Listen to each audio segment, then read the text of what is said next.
ನೀವು ನೇರವಾಗಿ ಯಾವ ಥರ ಯಾವ ಕಾರಣಕ್ಕೆ ಸಮಸ್ಯೆ ಬರುತ್ತೆ, ಆರೋಗ್ಯವಾಗಿರಬೇಕು ಅಂದ್ರೆ ಏನು, ನಾವು ಯಾವ ಥರ ಎಚ್ಚೆತ್ಕೋಬೇಕು ಎಲ್ಲವನ್ನೂ ಹೇಳಿದ್ರಿ. ಬಟ್ ಏನು ಸಂದೇಶ ಕೊಡ್ತೀರಿ ಕಿಡ್ನಿ ಸಂಬಂಧಪಟ್ಟಂತೆ ಸಂದೇಶ ಕೊಡೋದಾದ್ರೆ ನೀವು? ಕಿಡ್ನಿ ಸಂಬಂಧಪಟ್ಟಂದರೆ ಮೊದಲು ನಮಗೆ ಕಿಡ್ನಿನ ಕಾಪಾಡ್ಕೋಬೇಕಂದ್ರೆ ಅದು ಚೆನ್ನಾಗಿದೆಯಾ ಇಲ್ಲ ಅಂತ ನಾವು ನೋಡ್ಕೋಬೇಕಾಗತ್ತೆ. ಅಂದರೆ ಅದಕ್ಕೆ ಒಂದು ನಾವು ಟೆಸ್ಟ್ ಮುಖಾಂತರ ನೋಡ್ಕೋಬೇಕು, ಬ್ಲಡ್ ಟೆಸ್ಟು ಮತ್ತು ಯೂರಿನ್ ಟೆಸ್ಟು ಮಾಡಿ ನೋಡ್ಕೋಬೇಕು. ಆಮೇಲೆ ಯಾವುದೇ ಸಮಸ್ಯೆಗೆ ಅದಕ್ಕೆ ಪರಿಹಾರ ಇದೆ, ಈ ಥರ ಇದೆ ಅಂದ ತಕ್ಷಣ ನಾವು ಗಾಬರಿ ಪಟ್ಬಿಟ್ಟು ಪರ್ಮನೆಂಟ್ ಕಿಡ್ನಿ ಡ್ಯಾಮೇಜ್ ಆಗಿದೆ, ಕಿಡ್ನಿ ಫಂಕ್ಷನ್ ಕಡಿಮೆ ಇದೆ ಅಂತ ನಾವು ಅದನ್ನು ಗಾಬರಿ ಪಡೋ ವಿಚಾರ ಇಲ್ಲ, ಪ್ಯಾನಿಕ್ ಆಗೋ ವಿಚಾರ ಇಲ್ಲ. ಅದಕ್ಕೆ ಟ್ರೀಟ್ಮೆಂಟ್ ಎಲ್ಲ ಕೊಟ್ಟರೆ ನಾವು ಈ ಥರ ಕೊನೆ ಹಂತದ ಕಿಡ್ನಿ ಸಮಸ್ಯೆ ನಾವು ಅವಾಯ್ಡ್ ಮಾಡ್ಬೋದು. ಈಗ ಕಿಡ್ನಿ ಸಮಸ್ಯೆ ಅಂದ ತಕ್ಷಣ ನಾವು ಗಾಬರಿ ಪಡೋ ವಿಚಾರ ಇಲ್ಲ. ಏನಂದರೆ ಅರ್ಲಿ ಡಿಟೆಕ್ಷನ್ ಆದಾಗ ನಮಗೆ ಟ್ರೀಟ್ಮೆಂಟು ಬೇಗ ಕೊಡ್ಬೋದು. ಪ್ಲಸ್ ಅದರಲ್ಲಿ ಟ್ರೀಟ್ಮೆಂಟಲ್ಲಿ ಕೂಡ ನಾವು ಮೆಡಿಸಿನ್ಸಲ್ಲೇ ನಾವು ಅದನ್ನು ವಾಸಿ ಮಾಡ್ಬೋದು ಅಥವಾ ಅದನ್ನು ಕಂಟ್ರೋಲ್ ಮಾಡ್ಬೋದು.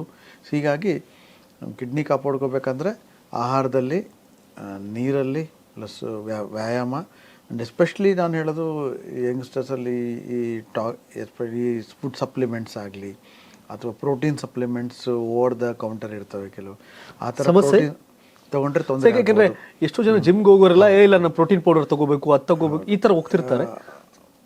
Positive and negative.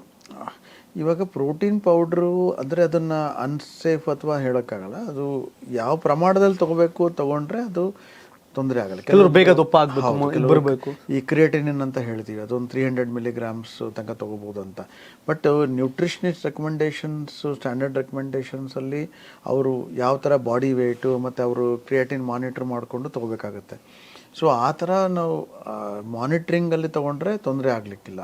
ಇವಾಗ ಕೆಲವೊಂದು ಎಕ್ಸೆಸ್ ಆಫ್ ಪ್ರೋಟೀನ್ ಇಂಟೆಗಳಲ್ಲಿ ಕಂಟ್ಯಾಮಿನೆಂಟ್ಸ್ ಇತ್ತು, ಸ್ಟಿರಾಯ್ಡ್ಸ್ ಇತ್ತು, ಆ ಥರ ಇದ್ದಾಗ ಅದು ಪರಿಣಾಮ ಕಿಡ್ನಿಗೆ ಬರ್ಬೋದು.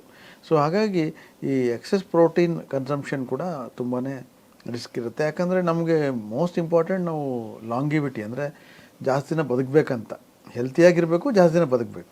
ಸೊ ಅದು ನಮ್ಮದು ಗೋಲ್ ಆಫ್ ಲೈಫು. ಹಾಗಾಗಿ ಫುಡ್ ಅಡಲ್ಟ್ರೆಂಟ್ಸ್ನ ಅವಾಯ್ಡ್ ಮಾಡಬೇಕು. ಸೊ ಇದೆಲ್ಲ ಕರೆಕ್ಟಾಗಿ ನೋಡಿಕೊಂಡ್ರೆ ಕಿಡ್ನಿ ಆರೋಗ್ಯ ಚೆನ್ನಾಗಿರುತ್ತೆ ಅಂತ. ನೀವು ಭಾಳಷ್ಟು ಇವತ್ತಿನವರೆಗೂ ಸಾವಿರಾರು ಲಕ್ಷಾಂತರ ಇಷ್ಟು ವರ್ಷ ಜರ್ನಿನಲ್ಲಿ ಡಿಫ್ರೆಂಟ್ ಕೇಸ್ ಅಂತ ಯಾವ್ದಾರು ಅನಿಸ್ತಾ ನಿಮಗೆ? ಇದೆ, ಆ ಥರ ಸುಮಾರು. ಇವಾಗ ಕೇಸಸ್ಸಲ್ಲಿ ಕೆಲವೊಂದು ನಾನು ಹೇಳೋದಂದರೆ ಕೆಲವೊಂದು ಪೇಷಂಟ್ ಹೆಂಗೆ ಅವರು ಯಾವ ಥರ ಕಿಡ್ನಿ ಸಮಸ್ಯೆ ಆಗ್ಬೋದು ಅಂತ. ಒಂದು ಇದೇ ಥರ ಒಬ್ಬರು ಬ್ಲಡ್ ಕೊಡಲಿಕ್ಕೆ ದಾನ ಮಾಡಲಿಕ್ಕೆ ಹೋದರು. ಓಕೆ, ದಾನ ಮಾಡಲಿಕ್ಕೆಲ್ಲ ಹೆಲ್ತಿ, ಎಲ್ಲ ಒಳ್ಳೆ ಕ್ರಿಕೆಟ್ ಪ್ಲೇಯರು, ಏನು ಸಮಸ್ಯೆ ಇಲ್ಲ, ಯಾವುದೇ ತೊಂದರೆ ಇಲ್ಲ. ಸೊ ಕೆಲಸ ಆಲ್ಮೋಸ್ಟ್ ಎಜುಕೇಷನ್ ಮುಗಿದಿತ್ತು.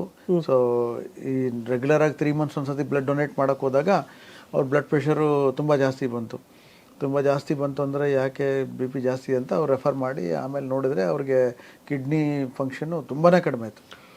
ಹಿಮೋಗ್ಲೋಬಿನ್ 7 ಗ್ರಾಮ್ ಇತ್ತು, ಕಿಡ್ನಿದು ಕ್ರಿಯಾಟಿನ್ ಎಲ್ಲ 14-15 ಇತ್ತು. ಮತ್ತು ತಕ್ಷಣ ಮತ್ತೆ ಡಯಾಲಿಸಿಸ್ ಆಗ ಅದು ಆಲ್ರೆಡಿ ಕಿಡ್ನಿ ಸಮಸ್ಯೆ ಭಾಳ ವರ್ಷದಿಂದ ಇತ್ತು, ಏನು ಗೊತ್ತೇ ಆಗಿಲ್ಲ ಅವ್ರಿಗೆ. ಮತ್ತೆ ಯಾವ ಥರನೂ ಸಿಂಪ್ಟಮ್ಸ್ ಇಲ್ಲ. ಬಿ ಪಿ ಒಂದು ಬಿಟ್ಟರೆ ಅದನ್ನು ಯಾವ ಸಿಂಪ್ಟಮ್ ಇಲ್ಲ, ಚೆಕ್ ಮಾಡಿದಾಗ ಮಾತ್ರ ಗೊತ್ತಾಗಿತ್ತು. ಸೊ ಅಂದರೆ ಇಷ್ಟು ಮನುಷ್ಯನಿಗೆ ಅದು ಸೈಲೆಂಟ್ ಆಗಿರ್ಬೋದು ಅಂತ. ಆಮೇಲೆ ಅವ್ರಿಗೆ ಮತ್ತೆ ಟ್ರಾನ್ಸ್ಪ್ಲಾಂಟ್ ಆಯಿತು, ಚೆನ್ನಾಗಿದ್ದಾರೆ. ಕಿಡ್ನಿ ಅವರು ಮದರೇ ಕೊಟ್ಟರು, ಚೆನ್ನಾಗಿದ್ದಾರೆ. ಬಟ್ ಇದೆಲ್ಲ ಒಂಥರ ಲರ್ನಿಂಗ್ ಲೆಸನ್ಸ್ ಥರ ಎಲ್ಲನೂ. ಈ ಮೇಲ್ನೋಟಕ್ಕೆ ಗಟ್ಟಿ ಮುಟ್ಟಾಗಿದ್ದಾರೆ ಅಂತ ತಕ್ಷಣ ಅವ್ರ ಕಿಡ್ನಿ ಇದೆಲ್ಲ ಚೆನ್ನಾಗಿದೆ ಅಂತ ಏನಲ್ಲ ಹೇಳೋಕ್ಕಾಗಲ್ಲ. ಹಾಗೆ ನೋಡಿ, ಇವಾಗ ಬ್ಲಡ್ ಕೊಡೋಕೆ ಹೋದಾಗ ಬಿ ಪಿ ಜಾಸ್ತಿ ಇದೆ ಅಂದಮೇಲೆ ಟೆಸ್ಟ್ ಮಾಡಿದಾಗ ಗೊತ್ತಾಯಿತು, ಇಲ್ಲಾಂದರೆ ಗೊತ್ತೇ ಆಗ್ತಿರಲಿಲ್ಲ. ಸೊ ಮುಂದೇನೋ ಕಾಂಪ್ಲಿಕೇಶನ್ ಆಗಿ ಯಾಕಂದರೆ ಯಂಗ್ಸ್ಟರ್ಸಲ್ಲಿ ಅವರು ಟೆಸ್ಟ್ ಮಾಡಿಸೋದು ಇಲ್ಲ, ಯಾಕಂದ್ರೆ ಅವ್ರಿಗೆ ಅಷ್ಟೊಂದು ಎನರ್ಜಿ ಇರುತ್ತೆ, ಎನರ್ಜಿ ಭಾಳ ಲೆವೆಲ್ ಜಾಸ್ತಿ ಇರುತ್ತೆ.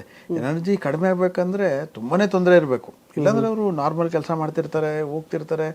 ಸೊ ಹಾಗಾಗಿ ನಿಮಗೆ ಅದಕ್ಕೆ ಹೇಳೋದು, ಯಂಗ್ಸ್ಟರ್ಸಲ್ಲಿ ಅಟ್ಲೀಸ್ಟ್ ಒಂದು ಸರ್ತಿ 25-30 ವರ್ಷ ಆಯಿತು ಅಥವಾ ಏನೇ ಸ್ವಲ್ಪ ಹೆಡೇಕ್ ಬಂತು, ಇಮಿಡಿಯೇಟ್ ಬಿ ಪಿ ಚೆಕ್ ಮಾಡಿಸ್ಕೊಳ್ಳಿ. ತಕ್ಷಣ ಬಿ ಪಿ ಜಾಸ್ತಿ ಇರ್ತದೆ, ತಕ್ಷಣ ಕನ್ಸಲ್ಟ್ ಮಾಡಿ ಫಿಸಿಷಿಯನ್ನು. ಅದರಲ್ಲಿ ಫಸ್ಟ್ ಕಿಡ್ನಿ ಟೆಸ್ಟ್ ಮಾಡಿಸಿ, ಹಾರ್ಟ್ಗಿಂತ ಫಸ್ಟ್ ಕಿಡ್ನಿ ಟೆಸ್ಟೇ ಫಸ್ಟ್ ಮಾಡಿಸಿ. ಸೊ ಅದೆಲ್ಲ ಅಂದರೆ ಈ ಥರ ಟಿಪಿಕಲ್ ಕೇಸಲ್ಲಿ ಅನಿಸುತ್ತೆ. ನೀವು ಎಲ್ಲನೂ ಲಕ್ಷಣಗಳ ಮುಖಾಂತರ ಹೋಗಬಾರ್ದು, ಕೆಲವೊಂದು ವಿತೌಟ್ ಎನಿ ಸಿಂಪ್ಟಮ್ಸ್ ಕೂಡ ನಾವು ಟೆಸ್ಟ್ ಮಾಡಬೇಕು ಅಂತ. Yes wonderful. ತುಂಬ ಸ್ಪಷ್ಟವಾಗಿ ನೇರವಾಗಿ ಕಿಡ್ನಿ ಸಂಬಂಧಪಟ್ಟಂತೆ ಎಲ್ಲ ಪ್ರಶ್ನೆಗಳಿಗೂ ಎಲ್ಲ ಒಂದಷ್ಟು ಅನುಮಾನಗಳಿಗೂ ಕೂಡ ಉತ್ತರ ಇವತ್ತು ಸಿಕ್ಕಿದೆ ಅಂತ ಭಾವಿಸ್ತೇನೆ.